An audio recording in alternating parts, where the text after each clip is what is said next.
Welcome in to the College Football Every Game on the Board podcast, week number 10, part number 1 here. We're top of the card going down in order, each and every game on the card. 305, 306, the rotation number start, down to 340, Pitt, Syracuse to hit every single game on the board with our leadoff hitter here, Matt Josephs from sportsmemo.com. Follow him on Twitter at MidMajorMatt. Matt, happy Wednesday to you. Welcome in. Happy to be here, Drew. I got a baseball team 2 wins away from a World Series. I got an undefeated football team. I've got good college football information to give out, so this should be pretty fun. It really should, man. I guess at the top, do you like the Phillies to win the World Series overall? I mean, they're going off minus 150 series price right now with the 2-1 lead. I mean, I got them at a plus price, but I've taken them as a homer every series, so I'm rolling that money over. It's been pretty good so far. But yeah, I mean, the best pitcher on their team tonight at home where they don't lose in the playoffs. It's a good situation to be in, that's for sure. It is, man. Well, we got another good situation for sports bettors out there. We got Maction, midweek Maction, that is, with 2 games going on Wednesday. So those are the 2 games we're going to start with. I appreciate, by the way, before we get into the games, everybody DMing me, asking me if we're going on Tuesday because we did have Maction.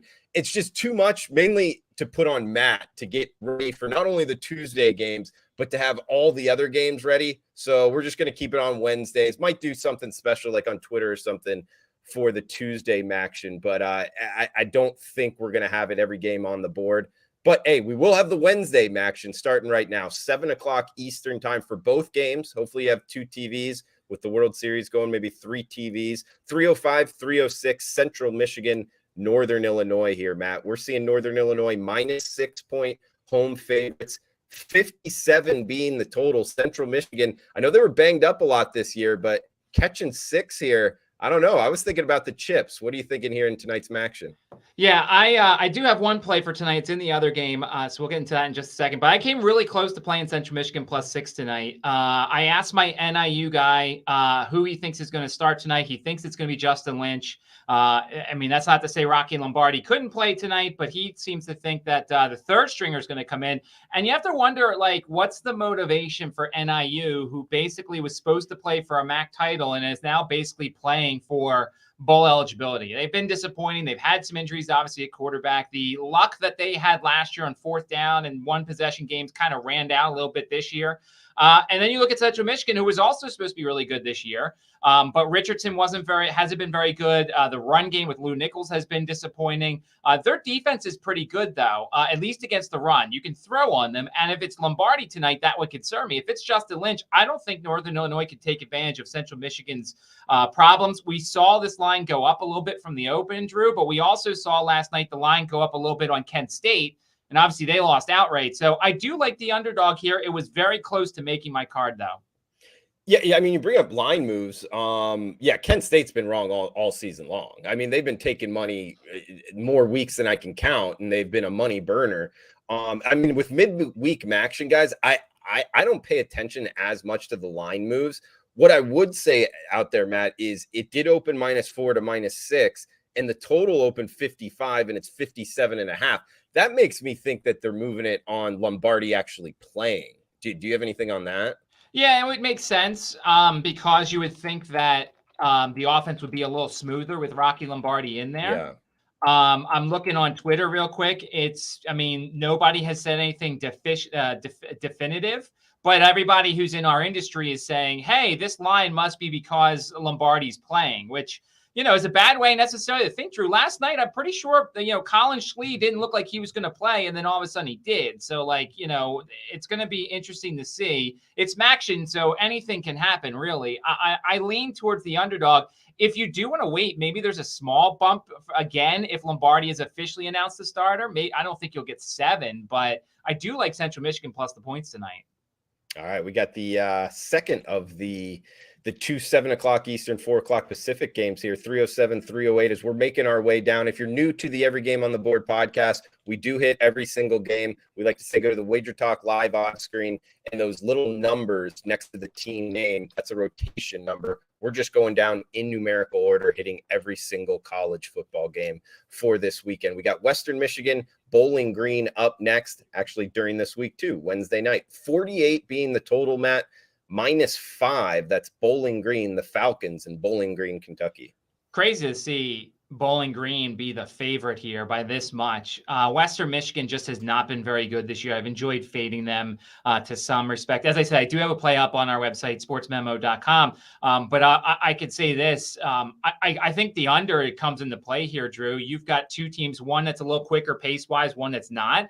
But Bowling Green can't run the ball, really. Their passing attack is very inconsistent. Matt McDonald has like an odd hitch to the way he throws the ball. And then you look at Western Michigan, their offense has kind of disappeared a little bit too. So I would think that the line move up is basically people blindly betting overs in Maction, which we saw last night didn't hit in the Kent State game, once again, referring to that one. So I kind of lean towards the under, but I do have a play up on our website on something involving this contest. We got Thursday, November 3rd action here. 3:11, 3:12, the rotation, 7 o'clock Eastern. UTEP and Rice battle for Texas here. We're seeing the Rice Owls -3.5 at most sports books. There is a -4 if you're in Las Vegas at Westgate. 48 being the total. We get the UTEP Miners and the Rice Owls here. What are you liking with this one, Matt? So this may be a play for me tomorrow. I haven't put in tomorrow's plays yet, but Rice's team total is 26.5, or it was yesterday when I took a look at it as I write down all the teams. I mean, UTEP has the best defense of anybody in this conference. Now, it hasn't helped them because their offense has been pathetic, but to see Rice this high is very interesting. I don't believe in their offense. McMahon is a mediocre quarterback. They don't go very fast. They only scored 23 points on Charlotte last week. That's like scoring, everybody scores 40 on Charlotte. So I'm looking to kind of fade the Rice Owls offense. Now, I don't know where UTEP's head is at. They're coming off the loss to Middle Tennessee. They won this game last year, 38-28, but Rice's team total might be just a bit too high against a competent defense in this one. Okay. Have you gotten a chance to watch Rice much? I've watched a few of their games. I didn't get a chance. I watched some of the Charlotte game, not down to the end. I mean, for them to only put up 20-something points against Charlotte, that's like mind-blowing to me. I actually thought McMahon looked pretty good in the games leading up to that. I mean, he runs around, he can throw it pretty good. You don't think he's all that great, though? I don't think. I mean, he definitely has a turnover issue. And yeah. I mean, look, obviously last week, one of my wins last week was I was on Charlotte +16 playing the fired coach bump. I certainly didn't expect them to win by 33. So I don't know where Rice's head's at after a short week in a game they should have won at home against a bad Charlotte 49ers team. But yeah, this team total is just a bit high for an offense that kind of doesn't scare me very much all the way around. Yeah, I mean, Charlotte is an over-only team for me, and for Rice only to put up a few more than 3 touchdowns is kind of head-scratching. We also got a good one here in the Sun Belt, 7:30 Eastern, App State and Coastal Carolina, -3. That's the Mountaineers on the road, 64 the total. Mountaineers and Chanticleer is a good one in the Sun Belt here, Matt.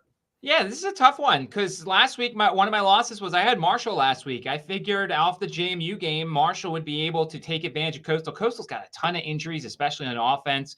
Marshall's offense just isn't good enough. I think App State's offense is good enough to take advantage of Coastal Carolina, but these two teams have been kind of hard for me to figure out. We've talked about what App State's season's been like in all the games in all different directions. You win the game at Texas A&M, but then you lose to Texas State, and it's App State's all over the place. So I lean Coastal as the home dog here, but probably not going to play here. Matt, let's move on to Friday Night Lights action, November 4th, 3:15, 3:16, Duke and Boston College. We got 47 being the total. Duke -10, -9.5, depending where you're shopping. Those are the two numbers available. Boston College, oh my gosh, they just lost to UConn, Matt. Quarterback banged up. Duke off of a bye. I don't know, though, here. Laying doubles with Duke. What are you doing with this one? I can't lay doubles with Duke. I just can't. It's not something I'm willing to do. And I'm looking now. Dracovic did not practice yesterday for Boston College. I mean, this is an easy game that probably passed, Drew, but I can't play Duke laying that many points. I almost think the bye hurts him, Drew, after the dominating win over Miami. I almost think the bye takes a little bit of momentum away from them. So once again, I guess I kind of pass. Maybe you wait and get some more definitive information on Dracovic, and if he plays, maybe you play the dog in this one, but I'm certainly not laying that many points with Duke. See, I was looking at it. No way I could play Boston College. Losing to UConn, quarterback banged up. but I went and dug a little bit deeper. Duke off of a bye. I thought you brought up a good point there. Plus, that their last game, I mean, it was like 45-20, something like that on the road at Miami. They won. But when you dig into it, they were like +5 in turnovers. So it kind of looks a little bit sexier than it really was for the Blue Devils. I don't know. That's what kept me off of laying it with Duke, guys. We got 2 more here on Friday. Talk about degenerate special here. UMass and UConn here. So battle for the Northeast Division I college football teams. 40 being the total, -16. That's UConn as the favorite. Matt, when was the last time UConn was favored by more than 2 touchdowns against a Division I college football team? I don't know, but we're getting it this Friday night. I mean, I can't. I mean, I'm certainly not betting this game, but I mean, look, I tried to take the team total under on UConn against FIU and lost it in the last couple minutes. UConn really just has a decent run game. That's about it. UMass, I don't know if I can say anything nice about UMass. This was their only win last year in this game, so UConn's going to be looking for revenge. I mean, I can't bet this game, Drew. I can't give any good information out. Like, this is 2 of the worst teams in the country. Although I'll say UConn needs 1 more win after they get this one. They can become bowl eligible, which should make Jim Mora the coach of the year in college football. But yeah, I can't bet this game. Yeah, Jim Mora, the head coach, Jim Mora Jr., the head coach for UConn, here, -16. So I guess they're heading in the right direction, we could say, although they are playing UMass, guys. Oregon State, Washington, the nightcap on Friday night, 10:30 Eastern kick, -4 in the hook. That's the Huskies at home, 54.5 being the total. Well, Washington at home, that means their offense is going to show up. Oregon State, I watched some of that Oregon State Colorado game because I had to do the scoring for that. Oregon State runs the ball really well. They don't really throw it very well. They do when they have to, but they're a run-based team. I don't think they'll be able to win this game with a run-based offense against Washington. I think the Huskies are just the better team. The one concern here, Drew, they have a road trip to Oregon up next. I like playing Washington at home somehow. So there will be somehow something Huskies related, whether it's maybe Michael Penix Jr. to throw a couple touchdowns in this game, whatever the prop may be for this one. But I usually like playing Washington at home. They're a completely different team. And you bet props a lot, Matt. You're a good person to ask this question. Is the prop market in college football becoming advanced enough to where you can bet Michael Penix touchdowns over or under in every game, or would it only be for like the Friday night matchups? No, it'd be every game. I mean, not every game, but most of them I've seen so far. Like, I had the Michael Penix Jr. over in the Michigan State game. I had the Michael Penix Jr. over in the Cal game. One of those won, one of those lost. So yeah, the market's getting better, but like, they're just not going to put props out for it. Like, you're not going to see any UMass UConn player props or anything like that. Okay. We got moving on to the Saturday board here, guys. Every game on the board podcast, 5 parts this week for week number 10. A lot of games, not that many teams with bye weeks. So we're making our way through with our leadoff hitter here, Matt Josephs from sportsmemo.com at MidMajorMatt on Twitter. 11:30 a.m. Eastern kick for the top of the card here. 3-2-1-3-2-2 Air Force and Army neutral site game here. Globe Life Park in Arlington. I believe that's where the Texas Rangers play baseball. So a baseball stadium. -7, 40.5 being the total. Military academies going at it. Air Force and Army to kick us off on Saturday, Matt. Wow, there's great numbers with taking the underdogs in these games. We already saw Navy cover against Air Force in the Commander-in-Chief game. So, I mean, my first look is to Army, especially since there are some 7.5s out there for this thing. But the other thing I usually look at is a first quarter under here. It's 7.5. These two have scored very few points. Now, the one thing that worries me here is Air Force has been known to throw those one passes that, you know, when Air Force throws passes, they're usually touchdowns. So that's the one thing that kind of scares me here is if, you know, Army's bunch in the box and then they throw to, I believe it's Cormier is their wide receiver. And then that's a quick touchdown. And now you're sweating the rest of the game. But usually one of the trends I like to play is the first quarter under here because both teams know each other. It's going to take, you know, only 3 or 4 drives might happen in that first quarter. So I usually like to play the dog and the first quarter under in this game. And I'm only seeing one first quarter open. It's at DraftKings, 7.5 under juice minus 125. That you'd still like that? Yeah, not as much because I am worried about that one pass. But yeah, we've talked about it. And when there's trends that I like to play, I'll play them every time and just reduce the unit size. So this may be a reduced unit size play that I'm going to do every time, but it's just going to probably be for less. Let's move on to the 12 noon Eastern kicks here. North Carolina and Virginia. I believe this is the oldest rivalry in the South. I could be off on that because Auburn and Georgia is the oldest rivalry in the Deep South. Actually, people from this podcast, the listeners out there, which I always appreciate, have corrected me on that. I think that's this matchup. I could be off, though, Matt. North Carolina, Virginia, UNC -7 or -7.5 road favorites. 59.5 being the total in Charlottesville, Virginia. Not laying the points here with North Carolina. Their defense is too bad. Although their defense, the only time it showed up was against Virginia Tech. UVA's offense is a joke. They didn't score a touchdown last week. They're the first team to lose a game in a while without scoring a touchdown because Miami didn't score a touchdown either. There's just bad things going on in Charlottesville. There's not going to be much of a crowd. It's a noon kickoff. This could feel at times like a North Carolina home game. So I'm not going to lay it with North Carolina because their defense is a problem. But Brennan Armstrong hasn't been very good this year. And I don't like anything surrounding the UVA program. So this is a pass for me. But don't be surprised if it sounds like a North Carolina home game. Sure. He also injured his ankle, got a little bit banged up there against Miami day to day. So Charlottesville, beautiful town, offense, not so good this season anyway. We'll see what happens there. UNC Virginia as we make our way to the Big Ten, 7:30 Eastern kick, Michigan and Rutgers. Big Blue -26-point road favorites, 45 being the total. Yeah, Rutgers is on my crap. Well, actually, Minnesota's more on my crap list. Last week, the team total I lost on Minnesota's under because they had to score a touchdown with a minute left that they really didn't need to.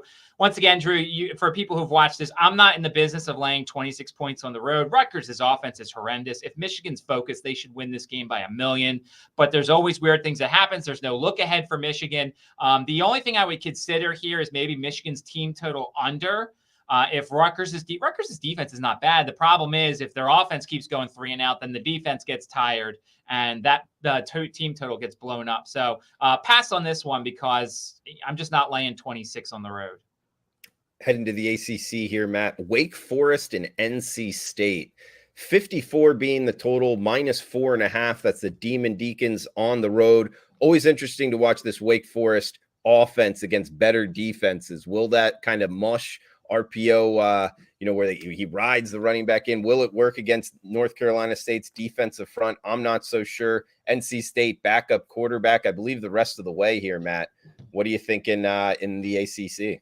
May even be the third stringer. The third stringer was the one that won the game against Virginia Tech. And I would have said that NC State would have mailed in their season if they would have lost to Virginia Tech. They score those late points. The third string quarterback looks good. Now they're home and they're kind of motivated a little bit here. It's a night game, as you said. So that's going to be big. And I don't know where Wake's head's at, Drew. The Atlantic's done. They're 2 games behind Clemson. Clemson is the tiebreaker. I expect Wake to show up, but I don't.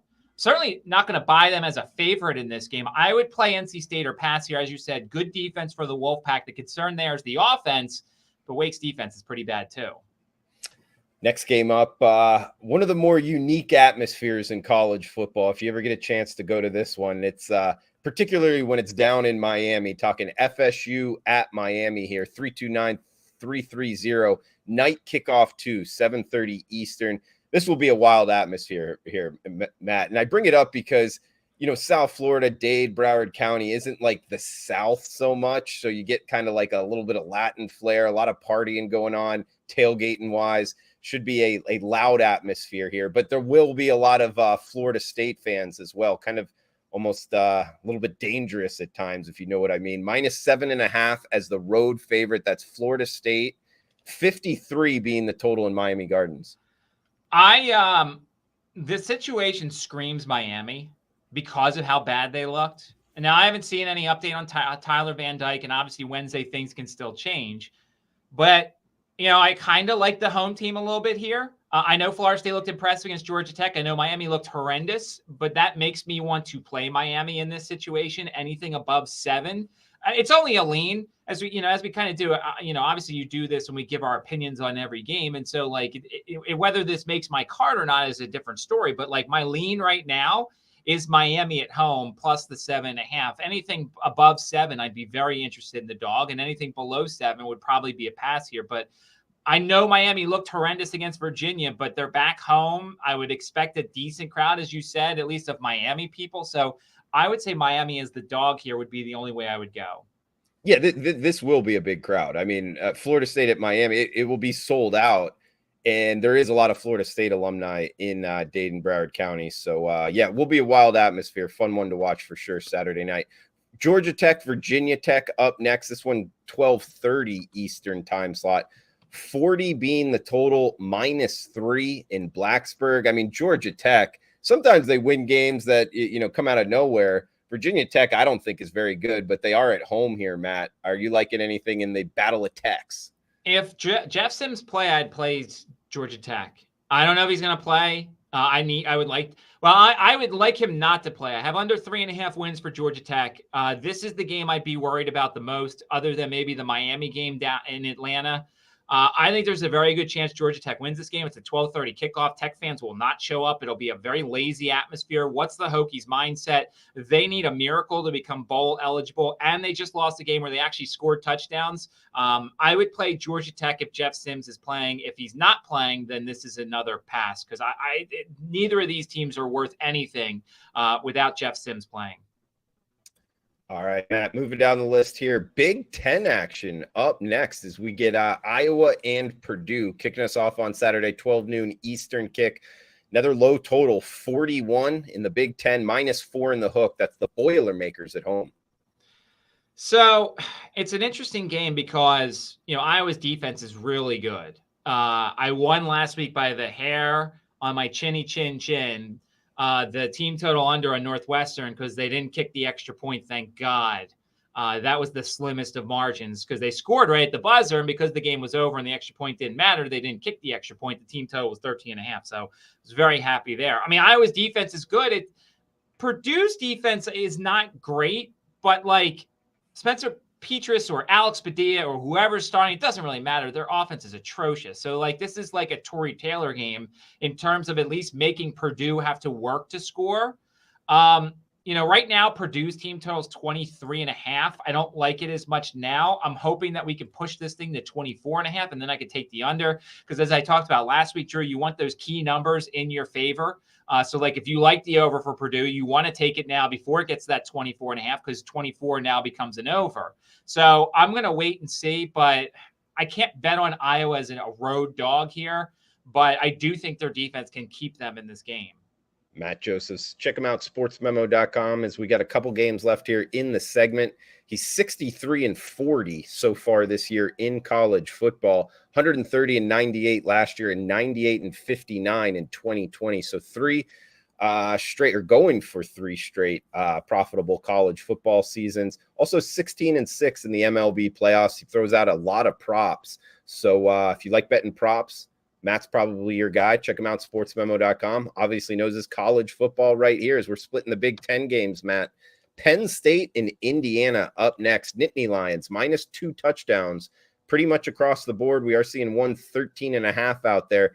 50.5 being the total. Interesting to note here, as we're heading to Bloomington, Indiana, 5-point move towards the under, Matt. So what are you liking in this second of two Big Ten games? Well, the 5-point move, as we look it up here, probably means there's some weather, which obviously it's Wednesday. You still can't predict the weather. And there is a little bit of rain in the forecast. And, there's the big arrows pointing out the wind there, Drew. Always, whenever you see a big move like that, it's either an injury that some people know about that not everybody knows about, or it's the weather. And there are about 18 to 20 mile per hour wind gusts, it looks like. Now, as I said, hard to predict the weather on Saturday when it's Wednesday, but that's certainly a factor. And that, neutralizes things a little. Well, it neutralizes things a little bit for both teams. Indiana wants to throw it every play if they could. Penn State at least has a solid ground game with Singleton and some of those other guys. But where's Penn State's head at, Drew? You get Ohio State at home. You play pretty well. You lose 44-31. Now you head to sleepy Bloomington in a little bit of a weather situation. I could see why some of this money's coming in on Indiana. The problem is Indiana's terrible. They just don't do a lot right. And if they're turning the ball over and giving Penn State short fields, the Nittany Lions should win this game easily. Yeah, also Indiana's top wide receiver looks to be out for the year as well. Might have a little tick, but yeah, probably more to do with the weather. Good point there, Matt. Guys, check Matt out, sportsmemo.com. Also, every game on the board podcast, wherever you're downloading your podcast at, you can watch live, Drew Martin Betts YouTube channel, and also on the Wager Talk YouTube channel as well, guys. So trying to put out as many avenues to watch every game on the board. Took us a little while, but we got it going. Twitter as well, at MidMajorMatt, at Drew Martin Betts. 2 games left here, finishing it with two matchups that Matt knows a lot about here. 7:30 Eastern kick, 337-338 JMU. That's James Madison at Louisville. We're seeing Louisville Cardinal -7.5 or -8-point home favorites. 52.5 being the total here, Matt. So I'm kind of disappointed. Last week I had the coach on for JMU, and I asked him, he's one of these guys who doesn't tell you injuries. And I asked him, I was like, Coach, I know you're not going to tell me, but how's your injury situation? He's like, all right, it's pretty good. But apparently, when I talked to the JMU play-by-play guy yesterday, Centeo's injury last week came on Thursday's practice. So it's not something that he would have, that was widely known, that actually Billy Adkins, ran the walkthrough on Friday, but didn't get a ton of reps. I found it interesting that the money came in early on James Madison. I think that's an assumption that Centeo's playing. Practices are closed this week. Nobody's watching, so nobody's going to know if he's actually going to play. So I think people are betting on a prayer that he is going to play. The better thing I think you should do here, Drew, is play the over. JMU's offense, if Centeo plays, is going to score, and I think this number is a great number for that. If he doesn't play, their offense is going to struggle, but Louisville's going to be put into some good situations. I think JMU is finally finding out, playing an FBS schedule with FBS opponents week after week is different than playing an FCS opponent with a casual FBS opponent sprinkled in. The reason why I also like the over here is the situational spot for Louisville. Huge win over Wake Forest. At Clemson up next week, a bigger game in conference. So I don't think we'll get the necessarily best effort from both sides of the ball. The only way I'm playing this game, and it's probably my best bet here, Drew, when you ask me at the end, it's the over in this game. I think we take the over at this good number, hope that Centeo plays, and if he doesn't play, hope that Louisville does a lot of the work, and hope that a week full of practices for Atkins will get them to a better situation than they had against Marshall. All right, guys, 1 game left here. This will end part 1. We'll bring on Teddy Covers at 3:45 Eastern to start part 2 if you want to watch live. Also posted Wager Talk YouTube channels. Here we got Syracuse and Pittsburgh, Matt. 339-340. 48 being the total. We're seeing Pitt -3.5-point home favorites. Good one in the ACC. And you're an alumni of Syracuse. What are you liking here? I mean, I don't know if we're going to agree because you said you had something on this beforehand, but situationally, this is Pitt or nothing. Syracuse off of the Clemson loss, which is really tough, off of Notre Dame at home, off of their quarterback being banged up a little bit. I don't know what Garrett Schrader's status is. Del Rio Wilson is not a bad option, but now teams get a week to at least look at some of his footage. You've got a Pitt team that just lost at North Carolina. Obviously, they played a ton of home games earlier on in the season. To me, situationally, and Syracuse lost Garrett Williams, who is their best cornerback. To me, it's Pitt or nothing here. Situationally, I just think that you're going to get a flat orange team in this one. Yeah, I was leaning with you there with the quarterback going out, which we actually talked about on this podcast. Like the way he plays, you can just see that coming. He's a long, lanky, white dude. Yeah, he's fast when he's going north and south in the open green grass. But he tries to think like he's Johnny Manziel or like Lamar Jackson, and it doesn't work for him. Talking about Garrett Schrader there, and sure enough, took a lick and he's banged up right now. So I was thinking about going on Pitt as well. Don't want to lay that hook on the 3, but still, I agree with you. That would be the side to go. Guys, check out Matt Joseph's sportsmemo.com. We went over how he's seeing it right now. 3 straight college footballs seasons going back to 2020, profitable MLB playoffs, 16-6, a lot of props there.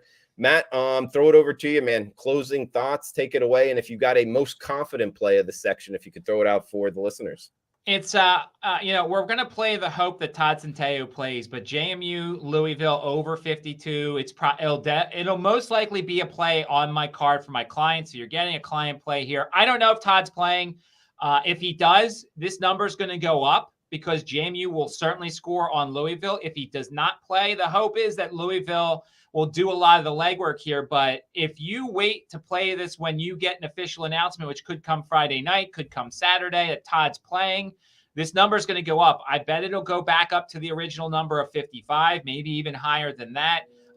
But I think JMU Louisville over 52. We're getting a solid number here. I know we're playing the chance that Todd Centeio's not playing, but I'm hoping that Billy Atkins, with another week of practice, can be better in this offense and they can move the ball a little bit and we get like a 38-17 type of game in this situation. The spot screams it for Louisville, sandwiched between Wake Forest and Clemson. JMU is in between these two games. How focused will Louisville be? So I think that we're going to get a higher scoring game here. So give me JMU Louisville over 52, and let's hope Todd Centeio plays. All right, guys, there is 52 available offshore. Bookmaker showing it right now, 52.5 at a lot of shops. But for Matt's best bet here, JMU Louisville, we can give him 52. Looking at the Wager Talk live odds screen. Matt, good stuff. As always, guys, check them out, sportsmemo.com. Thanks to everybody smashing the like button, commenting on Twitter at Drew Martin Bets, at MidMajorMatt. Drew Martin Bets on YouTube, and about to post here on the Wager Talk YouTube channel. So thank you, however you're watching, and we'll be right back with Teddy Covers and part number 2 of the Every Game on the Board podcast.